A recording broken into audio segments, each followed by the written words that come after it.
একবারের কথা, একটা বনের ধারে একটা ছোট্ট গাছে বাস করত টুনটুনি। সে খুব হাসি খুশি আর গান গাইতে ভালোবাসত। একদিন টুনটুনি গাছে বসে গাইছিল। চিকচিক করি গাই, সবার মন ভালা পাই। হঠাৎ করে এক চালাক কাক তার গান শুনে এলো। কাকের তখন খুব খিদে, আর সে ভাবল, এই টুনটুনিকে দিয়ে যদি কিছু খেতে পারি। কাক বলল, আরে টুনটুনি, তুমি কত সুন্দর গাও। তুমিই তো এই জঙ্গলের সেরা গায়িকা।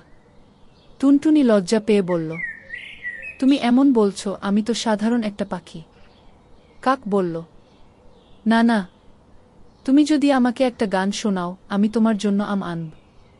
টুনটুনি একটু ভাবল, তারপর একটা দারুণ বুদ্ধি খেল তার মাথায়। সে বলল, ঠিক আছে, কিন্তু আগে তুমি আমটা এনে দাও। কাক উড়ে গেল, অনেক খুঁজে একটা আম এনে হাজির করল। টুনটুনি বলল, এখন গান শোনাবে, তবে তুমি চোখ বন্ধ করে শুনো, তাহলে গানটা আরও ভালো লাগবে। কাক চোখ বন্ধ করতেই টুনটুনি আমটা নিয়ে উড়ে গেল তার বাসায়। কাক তখন বুঝল সে টুনটুনির বুদ্ধিতে ফেঁসে গেছে।